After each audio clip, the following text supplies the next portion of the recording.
सीमा के पिताजी सब्जी बेचते थे। उनकी तबीयत अक्सर खराब रहा करती थी। इस कारण शाम के समय सीमा उनका काम संभाल लेती थी। एक दिन वो सब्जी बेच रही थी। एक लड़का गौरव उसके ठेले पर आया। गौरव का उस पर दिल आ गया। उसने मन ही मन सोचा कि कितनी प्यारी सी लड़की है, काश ऐसी लड़की मेरी जीवन साथी हो। क्या सोच रहे हो, कुछ चाहिए क्या? ओ हाँ, वो मैं भूल गया था। आधा किलो पालक और आधा किलो आलू चाहिए। सीमा ने सब्जी तौल कर रख दी। अब तो गौरव रोज सीमा को देखने के बहाने से सब्जी खरीदने आने लगा।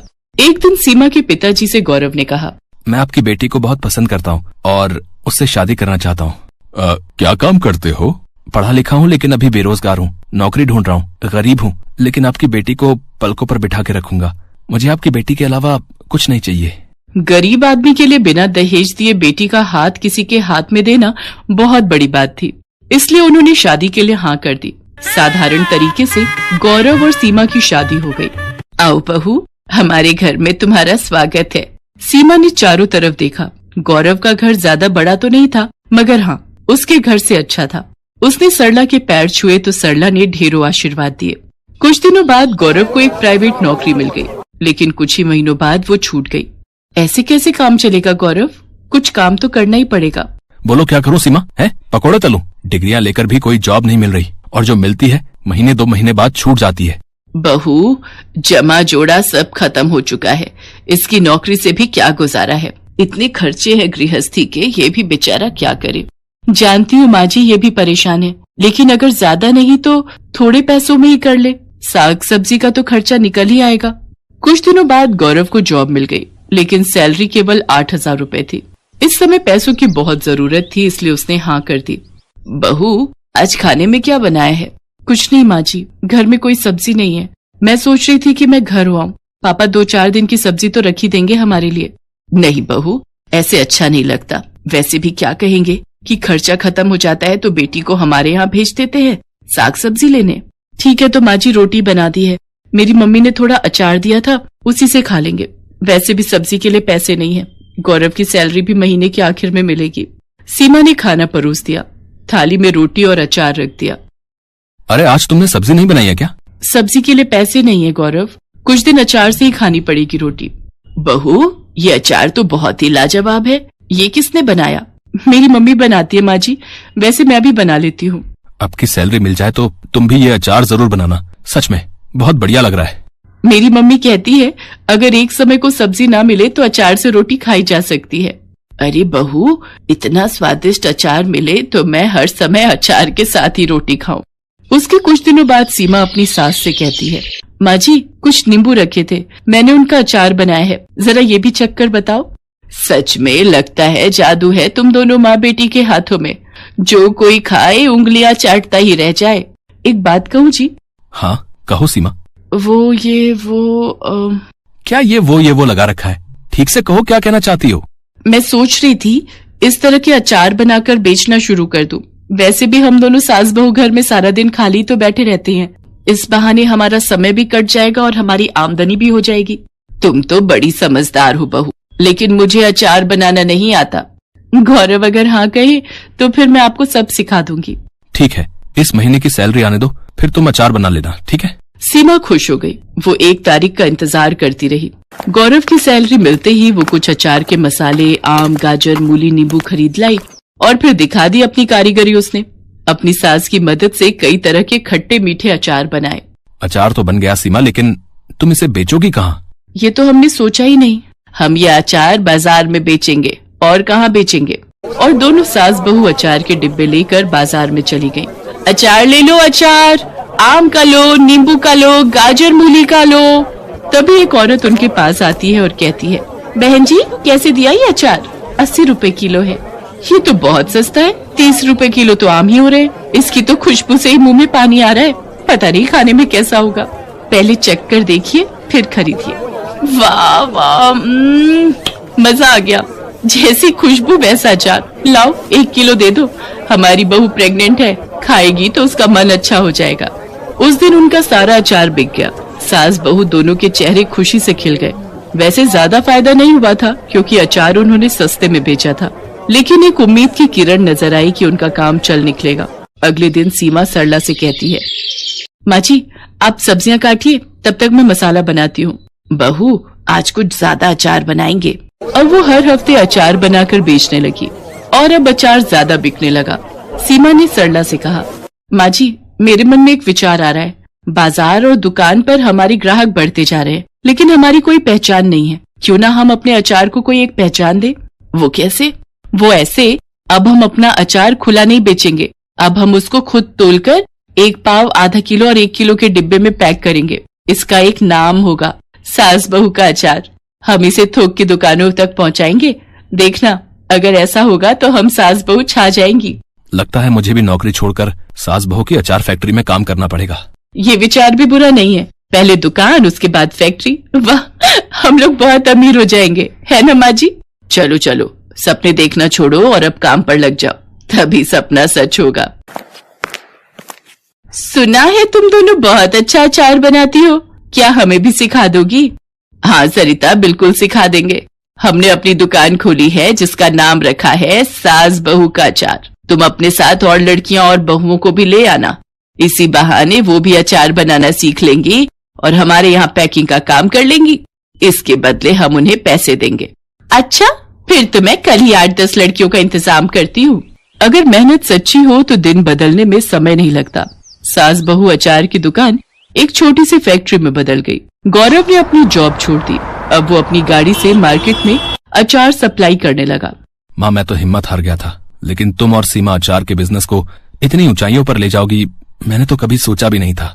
बेटा, ये सब सीमा की मेहनत का नतीजा है।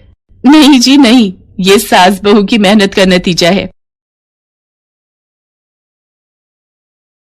सुलक्षणा सुबह से रसोई घर में तरह तरह के व्यंजन बनाने में लगी हुई है।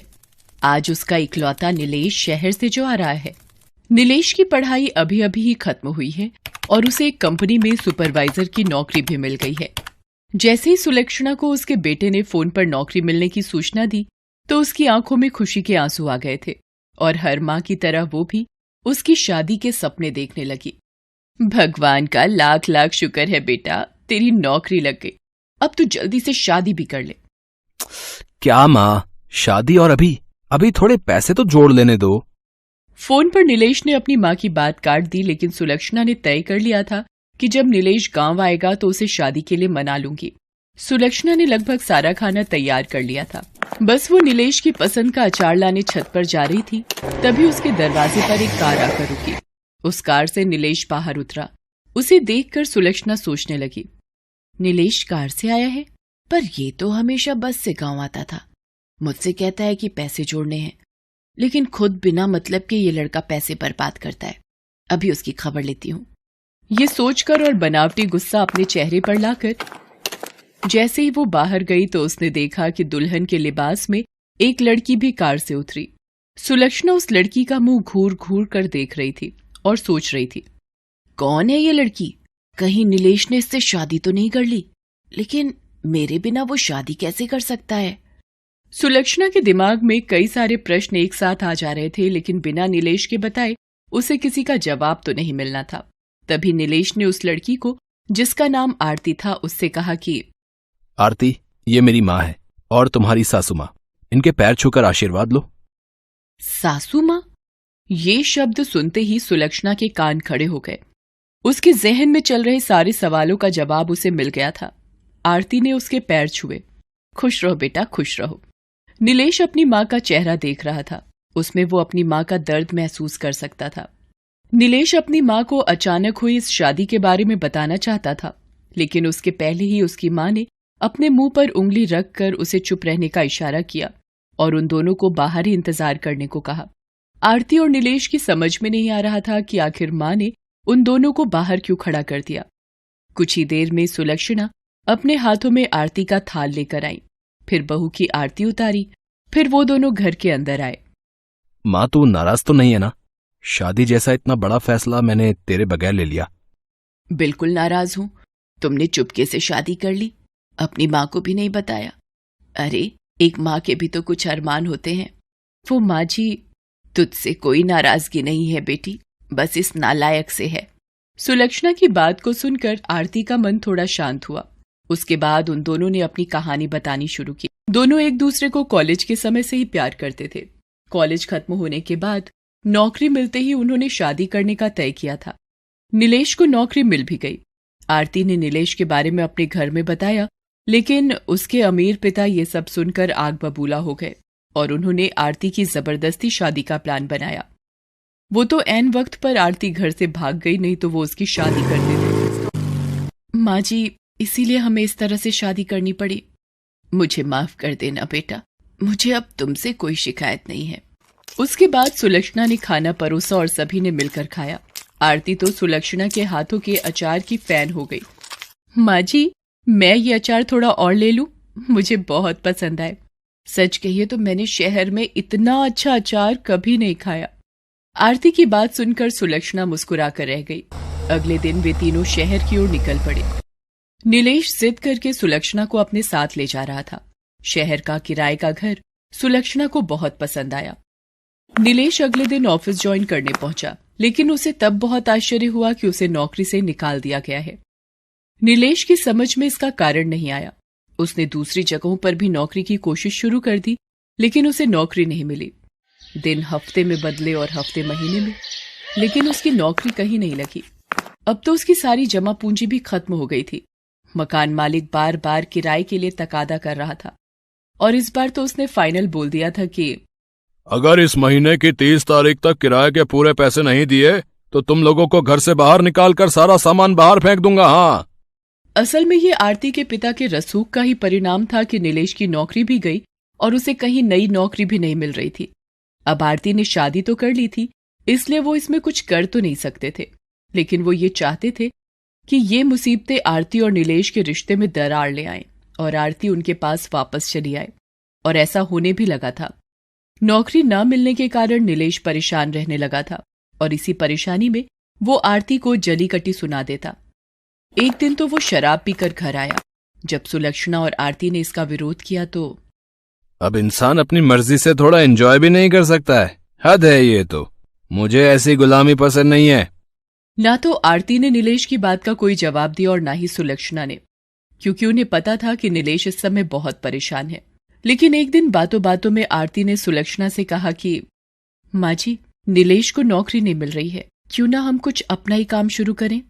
अपना? लेकिन अपना क्या? माँ जी, मुझे याद है जब मैं पहली बार आपके घर गई थी तो आपने मुझे अपने हाथ का बना अचार खिलाया था, जिसकी तारीफ करते मैं नहीं थक रही थी। क्यों ना हम वो काम शुरू करें। अगले दिन उन दोनों ने ये आइडिया नीलेश को भी दिया, लेकिन नीलेश ने उसमें कोई इंटरेस्ट नहीं दिखाया। आरती की माँ के पास बहुत पुरानी पायल पड़ी थी। उसने वो पायल बेच दी और अचार के लिए जरूरी सामान खरीद लाई। अचार बनकर तैयार हो गया। फिर दोनों सास बहू उसे बेचने निकल पड़े। किस्मत ने ऐसा साथ दिया कि अचार हाथों हाथ बिक गया और इतने पैसे आ गए कि वो घर का किराया भी दे सकते थे और नए अचार भी बना सकते थे। नीलेश, जो पहले इस काम में बिल्कुल भी इंटरेस्ट नहीं दिखा रहा था, अब उसे अपने व्यवहार और गलती पर अफसोस होने लगा। बेटा, जीवन परीक्षा का नाम है। जब तक हम जीवित हैं, ये परीक्षा लेती है। इसका ये मतलब नहीं कि हम परेशान हो जाएं, दुख में हमेशा बैठे रहें, आंसू बहाते रहें, शराब पीना शुरू कर दें। जब तुम बहुत छोटे थे तब तुम्हारे पिताजी का देहांत हो गया था। मुझ पर मुसीबतों का पहाड़ टूट पड़ा था, लेकिन मैं हारी नहीं, खूब लड़ी परिस्थितियों से। आरती इतने अमीर घर से आई है, फिर भी वो तो दे रही है ना तेरा साथ इस बुरे वक्त में। हम सभी को परिस्थितियों से लड़ना होगा, तभी हमारी जीत होगी। धीरे धीरे उनके अचार की चर्चा सब जगह होने लगी। माँ जी, आपके अचार ने मार्केट में कमाल कर दिया है। जिसे देखो वो आपके अचार की चर्चा कर रहा है। आरती, जिस हिसाब से मार्केट में डिमांड बढ़ रही है ना, मुझे लगता है कि हमें कुछ लोगों को काम पर रखना होगा और शायद एक दुकान भी लेनी पड़े। उन्होंने दुकान भी किराए पर ली और कुछ लोगों को किराए पर भी रखा। सफलता का ये सिलसिला चलता ही रहा। 1 साल के भीतर उन्होंने अचार बनाने की एक फैक्ट्री भी शुरू कर दी। अब उसकी फैक्ट्री में अचार बनने लगे। उन्होंने अपने अचार के ब्रांड का नाम रखा अचार वाली। ये सब कुछ एक सपने की तरह लग रहा है ना नीलेश? अगर माँ नहीं होती तो ये सब कैसे संभव हो पाता।